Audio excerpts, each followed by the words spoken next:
Yang kami hormati, ahli syair berkata, janganlah kamu meminta kepada manusia, mintalah kepada zat yang pintunya tidak pernah tertutup, yaitu hanya kepada Allah Subhanahu wa Ta'ala.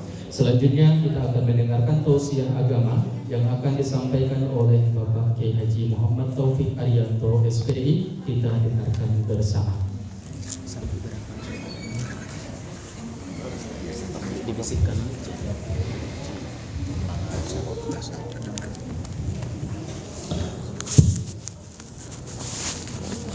Assalamualaikum warahmatullahi ta'ala wabarakatuh.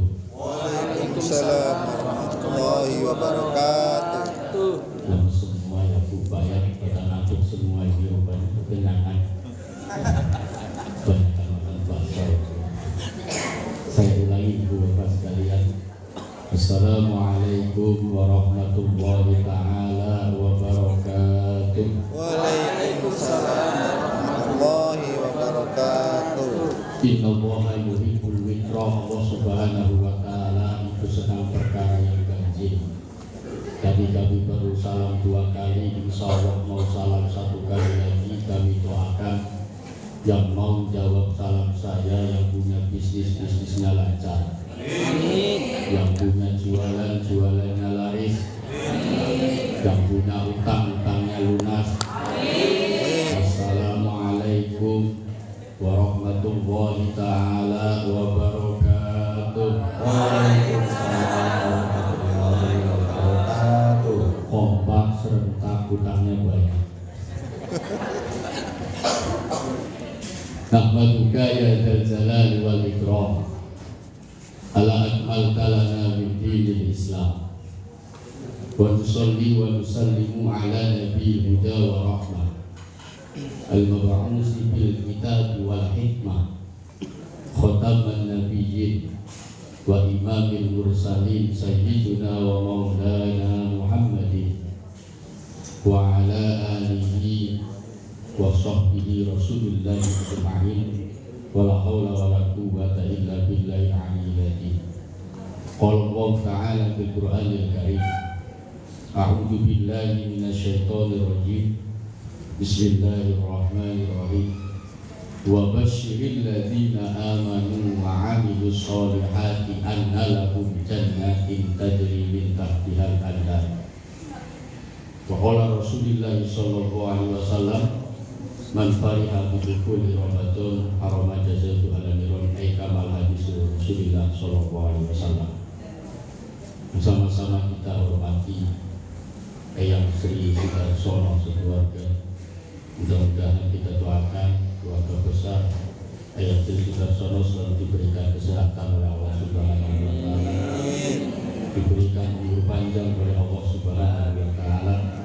Mudah-mudahan selalu diberikan kesuksesan, apa yang dihajatkan dikabulkan oleh Allah Subhanahu wa Ta'ala. Sama-sama kita hormati orang tua kita, para kiai, para alim, para ulama. Ada senior saya di sini, alhamdulillah Pak Yai Asrori, yang saya hormati juga Kiai Supri, MPT, alhamdulillah, dan juga hadirin wal hadirat rahimakumullah. Kami sebetulnya di sini bingung Bapak Ibu sekalian, karena yang di hadapan saya orang-orang luar biasa semua, para senior saya semuanya. Tapi alhamdulillah, pertama saya niatkan datang ke sini untuk bersilaturahmi dengan Eyang Sri Sudarsono, karena baru pertama kali saya berjumpa dengan Eyang. Yang kedua juga saya bersilaturahmi dengan teman-teman semuanya, hadirin wal hadirat, pengurus Yayasan Kartini. Mudah-mudahan selalu diberikan kesehatan dan umur panjang oleh Allah Subhanahu wa Ta'ala. Hadirin wal hadirat rahimakumullah. Pertama-tama marilah kita panjatkan puja dan puji syukur kita kehadirat Allah Subhanahu wa Ta'ala yang alhamdulillah selalu diberikan kepada kita semua, yaitu taufik dan hidayah, sehingga alhamdulillah kita bisa berkumpul bermuajahah di tempat yang mudah-mudahan penuh dengan berkah ini. Allahumma amin ya rabbal alamin. Salawat serta salam semoga tetap tercurahkan atas Nabi kita, Nabi Agung, Nabi besar Nabi Muhammad sallallahu alaihi wasallam. Bidaulina Allahumma sholli ala sayyidina Muhammad wa ala ali sayyidina Muhammad. Dengan kita bersolawat kepada Rasulullah, mudah-mudahan kita diakui sebagai umatnya dan kelak akan mendapatkan syafaatnya di yaumil qiyamah. Amin amin ya rabbal alamin. Hadirin wal hadirat rahimakumullah. Tak terasa sebentar lagi kita akan kedatangan bulan yang sangat mulia, yaitu bulan suci Ramadan. Oleh karena kita sambut bulan yang penuh dengan kemuliaan itu dengan adanya sebuah kebahagiaan. Dan juga kita harus bersyukur Bapak Ibu sekalian. Kenapa? Karena kita dijadikan oleh Allah Subhanahu wa taala umat Rasulullah sallallahu alaihi wasallam. Kenapa kita harus bersyukur? Karena kita sebagai umat Rasulullah sallallahu alaihi wasallam diberikan keistimewaan oleh Allah Subhanahu wa taala, yang mana keistimewaan ini Allah Subhanahu wa taala tidak pernah memberikan untuk umat-umat sebelumnya, hanya diberikan untuk umat Rasulullah sallallahu alaihi wasallam. Rasulullah sallallahu alaihi wasallam bersabda, "Utiat ummati khamsatu asya'a lam tu'ti ahadin qablahu." Kata Rasulullah, umatku ketika di bulan suci Ramadan diberikan 5 keistimewaan oleh Allah Subhanahu wa taala, yang mana 5 keistimewaan ini Allah Subhanahu wa taala tidak pernah memberikan untuk umat sebelumnya, hanya diberikan untuk umat Rasulullah sallallahu alaihi wasallam. Yang pertama, idza kana awwalu lailatasy syahri Ramadan nadarallahu ta'ala birrahmah, wa man nadarallahu ta'ala birrahmah la yu'adzibu ba'dahu bihi abada. Yang pertama, ketika awal malam bulan suci Ramadan telah tiba, maka Allah Subhanahu wa taala melihat umat Rasulullah dengan pandangan kasih sayang. Barang siapa yang telah dipandang oleh Allah dengan pandangan kasih sayang, la yu'adzibu ba'dahu bihi abada, maka tidak akan disiksa setelahnya selama-lamanya. Mudah-mudahan kita disiksa selama-lamanya ya Bu. Amin, amin, amin. Yang kedua, keistimewaan Allah yang hanya diberikan untuk umat Rasulullah SAW adalah ya'muru Allahu ta'ala lil malaikati bil istighfari lahum. Allah Subhanahu wa taala memerintahkan malaikat supaya mau memintakan ampun untuk umat Rasulullah SAW yang mau berpuasa di bulan suci Ramadan. Jadi kita langsung dimintakan ampun oleh malaikat, yang perintah langsung Allah Subhanahu wa taala. Yang ketiga, keistimewaan Allah yang hanya diberikan untuk umat Rasulullah SAW adalah anna raihatul famushain indahu khairun minal miski. Bau mulutnya orang yang berpuasa indallah, menurut Allah Subhanahu wa taala itu lebih wangi daripada minyak misik. Tapi itu indallah ya Bu ya. Kalau menurut manusia ya, yang namanya bau mulut dan dasarnya luar biasa. Apalagi kalau sahur makannya jengkol petai, aduh nikmat sekali. Makin siang makin dahsyat itu mulutnya Bu ya. Tapi indallah, menurut Allah Subhanahu wa taala, bau mulutnya orang yang berpuasa lebih wangi daripada minyak misik. Yang keempat, keistimewaan Allah yang hanya diberikan untuk umat Rasulullah SAW, yaqulullahu ta'ala lil jannati ittakhidh zinata. Allah Subhanahu wa taala berkata kepada surga, wahai surga, ambillah perhiasanmu. Kata surga menjawab, udkhulu as-shaimuna bi jannatin aminin. Wahai orang-orang yang berpuasa di bulan suci Ramadan, masuklah ke dalam surganya Allah Subhanahu wa taala dengan aman dan damai. Jadi balasan berpuasa kita di bulan suci Ramadan adalah surga. Yang kelima, keistimewaan Allah yang hanya diberikan untuk umat Rasulullah SAW ketika di bulan suci Ramadan adalah Allah Ta'ala lidulubihim jami'a. Allah Subhanahu wa taala akan mengampuni seluruh dosa-dosanya umat Rasulullah yang mau berpuasa di bulan suci Ramadan. Itu adalah 5 keistimewaan Allah yang hanya diberikan untuk umat Rasulullah SAW, yang tidak pernah Allah berikan untuk umat-umat sebelumnya, hanya diberikan kepada umat Rasulullah SAW. Makanya kita harus bersyukur Bapak Ibu sekalian. Setelah Rasulullah SAW, umatnya diberikan 5 keistimewaan oleh Allah Subhanahu wa Ta'ala. Lantas Rasulullah SAW juga berwasiat kepada umatnya ketika di bulan suci Ramadan juga 5 perkara Bapak Ibu sekalian. Yang pertama adalah hadir di majelis ilmu. Kita ketika di bulan suci Ramadan disuruh oleh Rasulullah hadir di majelis ilmu. Karena kata Rasulullah SAW, man hadra majlisul ilmi fi Ramadan kata bahwa ta'ala fi kulli qadamin ibadatin sana. Barang siapa yang hadir di majelis ilmu ketika di bulan suci Ramadan, maka Allah Subhanahu wa Ta'ala akan mencatat di setiap langkah kaki kita, akan dicatat oleh Allah ibadah 1 tahun. Jadi setiap 1 langkah dicatat ibadah 1 tahun. Jadi kalau kita Pak Ibu mau berangkat raweh, muter-muter dulu Pak. Semakin banyak langkah berarti semakin banyak pahala. Setiap 1 langkah ibadah 1 tahun. Berarti yang rumahnya jauh dari masjid, rumahnya jauh dari musola, berapa langkah kaki kita yang kita langkahkan menuju masjid kita, itu adalah semuanya pahala Bapak Ibu sekalian.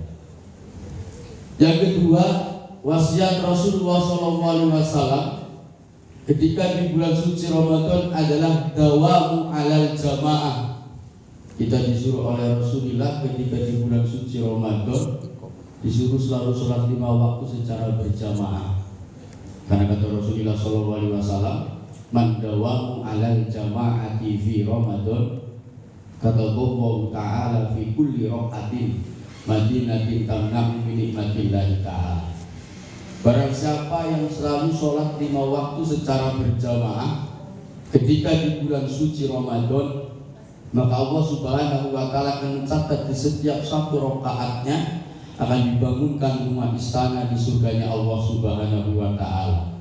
Jadi 1 rakaat sholat berjamaah 1 istana. Berarti kalau subuh berapa rakaat Pak? 2. Isya berapa Bu? 4. Maghrib berapa Pak? 3. Asar berapa Bu? 4. Zuhur berapa Bu? 4. Semuanya berapa?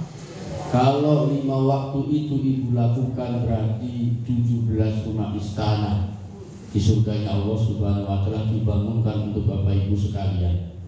Juga hebatannya luar biasa. Ini ada sedikit cerita Bapak Ibu sekalian, cerita nyata. Dulu waktu kami mondok pesantren, kebetulan kami dulu mondoknya di pesantren Lirboyo Kediri. Kami punya teman namanya Hashim. Hashim itu ditugaskan oleh kiai saya suruh untuk bersih-bersih halaman depan rumah. Kebetulan kami juga ditugaskan untuk memasak, kalau santri bahasanya memasak di dapur. Habis itu Bapak Ibu sekalian, teman saya yang namanya Hashim ini 2 hari atau 3 hari tidak bersih-bersih halaman rumah kiai saya. Lalu akhirnya dipanggil, Hashim, kenapa kamu tidak mau bersih-bersih rumah saya lagi? Lihat, tengok halaman belakang depan banyak sekali sampah. Begitu ditanya seperti itu, teman saya nggak bisa jawab, cuma kenapa? Jawab Ibu, jawab. Suruh dijawab. Kalau Pak Yai memaksa, maka saya akan jawab. Apa jawabannya? Kenapa kamu nggak mau bersihkan halaman rumah Pak Yai? Dijawab, karena saya takut Pak Yai. Kenapa takut? Saya suka sama istrinya Pak Yai. Gak kaleng-kaleng, istrinya Pak Yai disenangi. Terus kamu mau apa sih kalau kamu suka dengan istri saya? Kalau Pak Yai boleh, saya mau nikah dengan istri Pak Yai. Gak kaleng-kaleng Bu. Kalau mungkin saya Yai, itu saya pantal sama itu. Karena itu Yai saya, jadi kamu suka sama istri saya sih? Suka Pak Yai. Kenapa? Karena istri Pak Yai cantik katanya. Memang maaf ya Bu, istri kiai saya cantiknya luar biasa. Saya pun heran kenapa istri para kiai cantik-cantik. Ya, saya pun heran. Kalau ibu sekalian, dulu ketika istri kiai saya mau menikah dengan kiai saya, ada penyanyi yang suka dengan beliau. Makanya mungkin ibu pernah dengar yang nyanyi ini, Zakia Zakia, pernah dengar? Nah, itu dulu suka sama istrinya kiai saya, karena kebetulan nama dari istri saya namanya Zakiatul Miskiyah. Saking cantiknya makanya dibuat lagu Zakia Zakia itu. Nah, setelah diberikan sebuah istilahnya, dia itu minta sama Pak Yai kalau diperbolehkan maka dia akan nikah. Pak Yai saya minta syarat, kamu boleh nikah sama istri saya tapi syaratnya cuma satu sih. Apa Pak Yai? Mau emas saya kasih, mau uang saya kasih. Karena kebetulan Pak Ustadz, teman saya ini orang Riau, bapaknya punya sawit, sawit ya Pak. Jadi kayanya luar biasa. Tapi kiai saya tidak tertarik. Saya cuma minta satu syarat kasih. Apa sih? Apa katanya?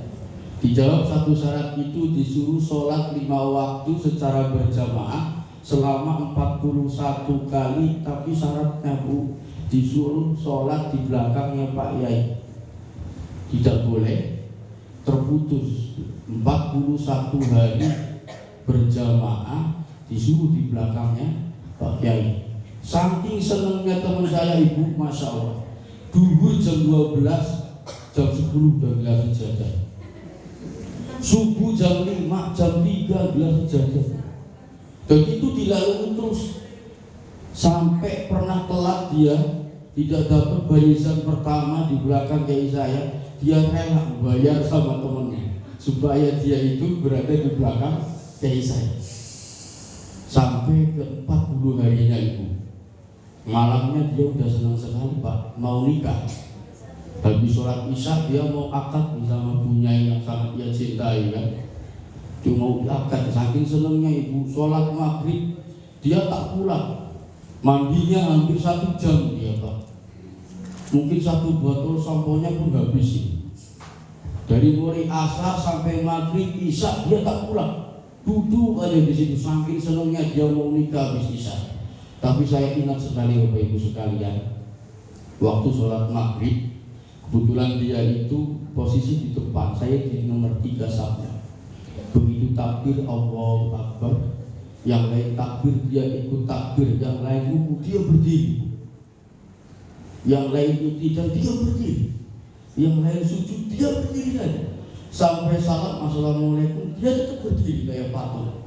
Habis itu Pak Yai nengok, kenapa ini si Hasim berdiri terus kayak patung?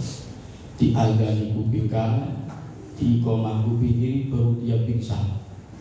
Setelah pingsan dikasih minum sedikit sama Pak Yai, terus dia bangun. Begitu bangun dia langsung muntah, lari dia ke kamar. Setelah itu ternyata waktu isya telah tiba, dia dipanggil sama Pak Yai karena mau nikah sama istrinya. Istrinya udah disuruh dandan, cantiknya luar biasa ya. Jadi istri Pak Yai saya udah suruh dandan, mau ada tamu spesial katanya. Begitu didandani, istrinya Pak Yai saya, teman saya dipanggil. Begitu dipanggil ditanyain, Hasim, kamu mau nikah dengan istri saya? Dijawab sama teman saya, Ibu, saya tak mau nikah sama bunyai. Bunyai jelek. Saya sudah punya istri 40, punya istana besar di surga sana. Jadi Bapak Ibu sekalian, ketika dia itu pingsan alias sholat tidak gerak apa-apa, begitu pas takbir awalnya dicabut Pak. Awalnya dicabut, diperingatkan semua surga seisinya, sampai dia dapat istri bidadari 40, istananya 1. Ini kalau cerita menurut kiai saya Pak, keutamaannya sholat jamaah 41 kali ya, alias 5 waktu itu. 40-nya itu bidadari, 1-nya rumah istana. Itu kehebatannya. Jadi kehebatan dari cerita ini Bapak sekalian, setelah teman saya ini bertemu dengan yang setelah ia inginkan, tak lama dia meninggal dunia Bapak sekalian. Di dalam mimpinya itu Pak Kiai saya pas tidur bermimpi, memang benar teman saya itu nikah dan mempunyai istri bidadari 40. Dan istilahnya satu. Ini cerita yang sangat menarik di kalangan pesantren dulu, sampai sekarang diidolakan lah itu.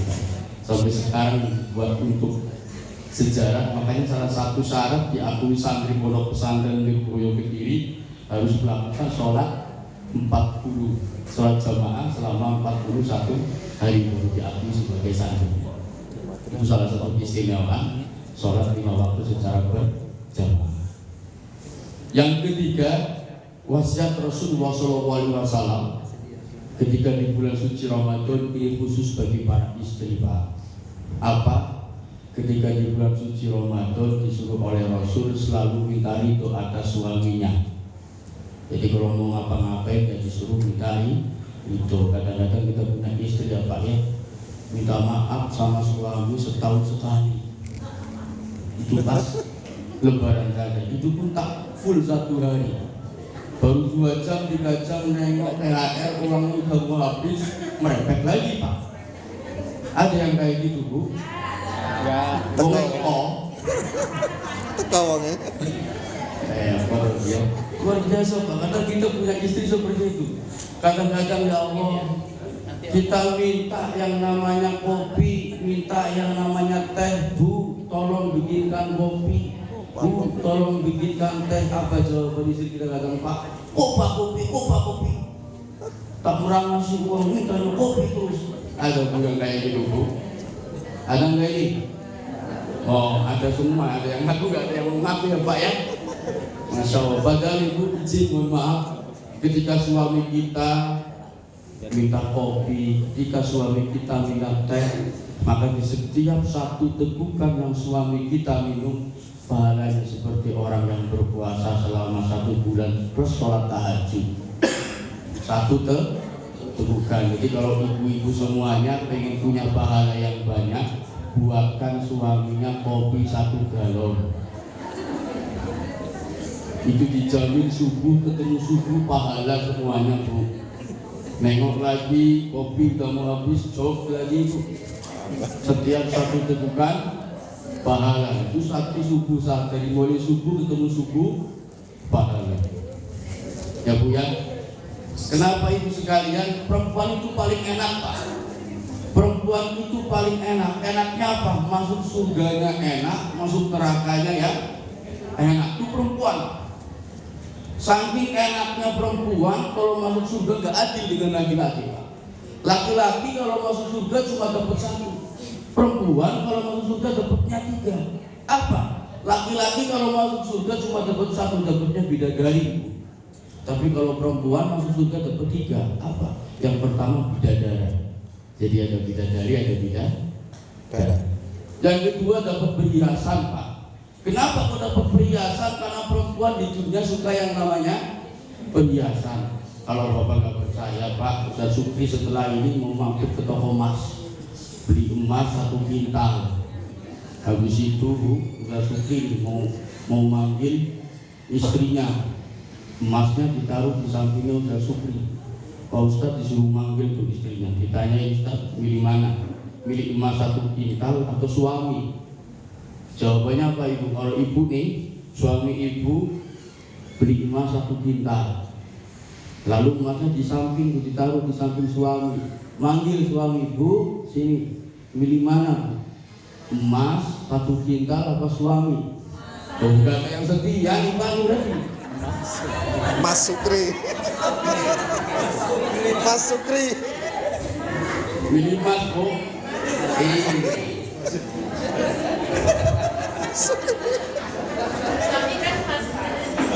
Milihnya apa Bu? Mas Sukri. Emas juga. Pikiran itu emas semua ya. Memang itulah Bu. Jelas-jelas sebenarnya milihnya emas. Karena apa Pak Kiai? Kalian bisa buat nikah lagi ya Bu ya.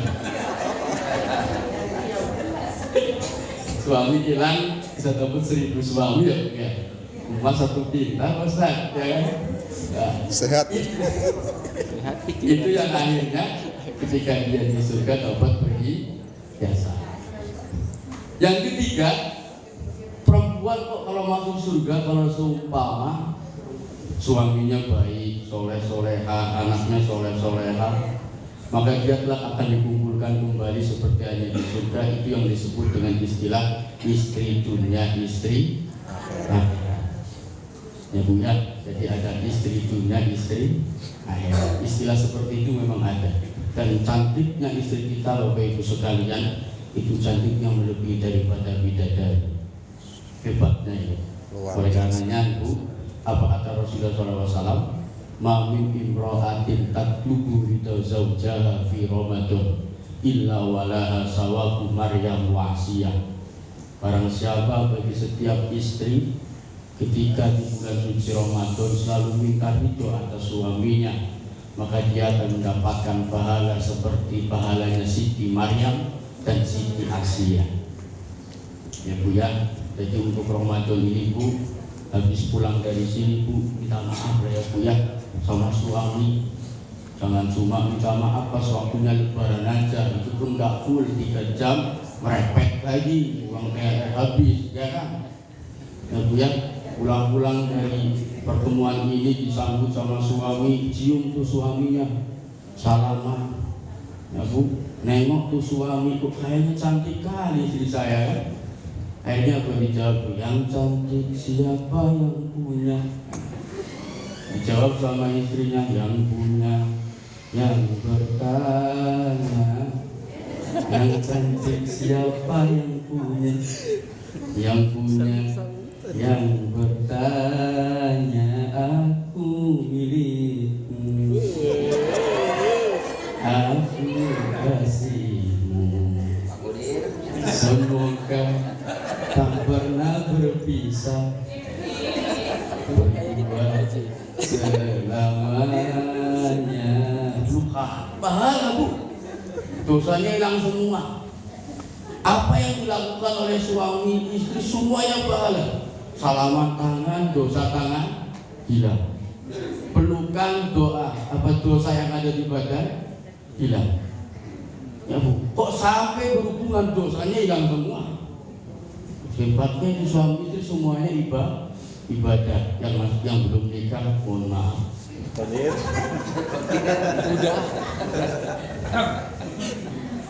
Ada yang belum nikah Bu? Sebelah. Ada? Insya Allah. Kasihan sekali benar. Bentar lagi kiamat soalnya. Gak merasakan hidup lantaknya dunia itu. Ya Pak Ustaz ya? Ya Bu ya. Jadi yang diharapkan oleh para suami adalah mempunyai istri yang soleha. Karena Bapak Ibu sekalian, oleh karenanya Rasulullah selalu berwasiat kepada para istrinya ketika di bulan suci Ramadan selalu minta itu atas suami. Ya Bu ya. Jadi kalau mau ngapa-ngapain ya minta itu, mau pergi minta itu. Karena kadang-kadang kita punya istri ke mall tak pamit, keluar tak pamit, pergi tak pamit. Ini ada cerita Bapak Ibu sekalian, orang yang pertama kali masuk surga dari golongan perempuan namanya siapa Ibu? Tahu Bu? Orang yang pertama kali masuk surga dari golongan perempuan namanya adalah Siti Muti'ah. Siapa Bu? Siti Muti'ah. Siapa Siti Muti'ah? Rasulullah SAW ketika mau meninggal dunia ditanyai sama putrinya yang namanya Siti Fatimah, wahai Rasulullah, siapakah orang yang pertama kali dari golongan perempuan yang akan masuk surga? Dijawab sama Rasul, bukan kamu Siti Fatimah. Kaget Siti Fatimah. Terus siapa ya wahai Rasulullah? Kalau kamu pengen tahu, datang ke Mesir. Di situ ada orang yang namanya Siti Muti'ah. Setelah Rasul dibumikan, putrinya yang namanya Siti Fatimah dari Madinah ke Mesir, Ibu cari yang namanya Siti Muti'ah. Ketika sampai di Mesir, perjalanan 1 hari 1 malam, dia tengok rumahnya yang namanya Siti Muti'ah. Masya Allah, miskinnya luar biasa. Saking miskinnya, rumahnya itu kalau orang Jawa pakainya gedek Pak, gedek yang terbuat dari bambu. Kalau ada angin topan yang hilang sisi-sisinya itu. Saking miskinnya, tapi Siti Muti'ah sangat luar biasa. Ketika Siti Fatimah datang ke rumahnya, tok assalamualaikum wahai Siti Muti'ah, saya Fatimah binti Rasulillah. Maka apa jawaban Siti Muti'ah? Mohon maaf Siti Fatimah, suami saya lagi pergi, saya tak boleh terima kamu. Baiklah ibu. Perjalanan 1 hari 1 malam. Nyampe ke Madinah 1 hari istirahat, setelah itu dia berangkat lagi.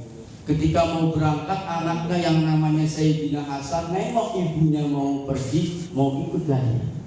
Akhirnya diajak. Nyampe ke Madinah, perjalanan 1 hari 1 malam, diketuk pintu, wahai Siti Muti'ah, saya Fatimah anaknya Rasulullah. Begitu ditengok pintunya, kok ternyata ada laki-laki walaupun kecil. Akhirnya apa? Disuruh oleh Siti Muti'ah yang boleh masuk Siti Fatimah, Sayyidina Hasan tak boleh masuk. Siti Fatimah dengan seperti itu bingung, waduh ini anak kecil, kalau meninggal bakalan hilang. Akhirnya ditolak Pak, balik lagi ke Madinah, perjalanan 1 hari 1 malam, istirahat 1 hari. Besoknya mau berangkat lagi, nengok ibu sama abangnya mau berangkat, adiknya yang namanya Husain mau ikut, karena Rasul punya 2 cucu namanya Sayyidina Hasan dan Sayyidina Husain. Diajak akhirnya dua-duanya sampai ke Mesir, ketuk pintu, assalamualaikum wahai Muti'ah, saya Fatimah binti Rasulillah. Ditengok, kok laki-lakinya jadi 2, kemarin 1. Dijawab sama Siti Muti'ah yang boleh masuk Siti Fatimah dan Sayyidina Hasan. Sayyidina Husain tak boleh masuk karena suami saya belum ngasih izin. Ditolak lagi, kira-kira yang namanya Siti Fatimah ini sudah 3 kali bertamu, ditolak. Kira-kira kalau ibu bertamu ditolak sampai 3 kali, marah. Siti Fatimah tidak, karena pengen tahunya amal apa yang dilakukan oleh Siti Fatimah, Siti Muti'ah, sehingga ia dijadikan oleh Allah orang yang pertama kali dari golongan perempuan yang masuk surga.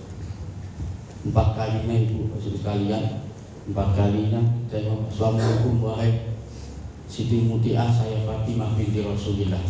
Begitu ditengok, barulah dipersilakan masuk semuanya. Begitu duduk, langsung beliau lari ke dapur mengambilkan sajian yang akan disajikan untuk Siti Fatimah. Yang dibawakan Bapak Ibu sekalian 1 nampan. Apa di dalam isi nampan itu? Yang pertama kayu panjangnya 1 meter. Yang kedua minuman cuma separuh gelas. Makanannya cuma tinggal separuh. Baru disajikan, belum sempat berbicara, ada ketuk pintu, ternyata suaminya datang. Yang tadi disajikan untuk Siti Fatimah diambil lagi sama Siti Muti'ah, lari dia pintu. Dibukakanlah pintu, suaminya disajikan dengan minuman, disambut dengan minuman, diminumkanlah suaminya itu dengan minuman tadi. Kayu tadi dikasih, disuapin suami 1 sendok. Setelah itu pakaian dia agak diangkat ke atas sedikit. Siti Fatimah yang itu bingung, apa sebenarnya yang dilakukan. Lalu suaminya balik lagi ke tempat kamar. Setelah nyampe ke tempat kamar suami itu, baru Siti Muti'ah itu menyajikan lagi ke Siti Fatimah yang tadi sudah disajikan untuk suaminya. Belum sempat berbicara apa-apa, Siti Muti'ah langsung berbicara, inilah wahai Siti Fatimah yang dijadikan oleh Allah Subhanahu wa Ta'ala orang yang pertama kali masuk surga dari golongan perempuan. Setiap suami saya pulang, saya sambut dengan minuman, saya sambut dengan makanan. Kenapa kamu kasih kayu? Jikalau suami saya kali masuk surga dari golongan perempuan. Sepele. Cuma kadang-kadang kalau di Indonesia itu suami baru dengar yang namanya motor parkir di depan aja disambut. Memang disambut Pak, tapi yang disambut bukan minuman, yang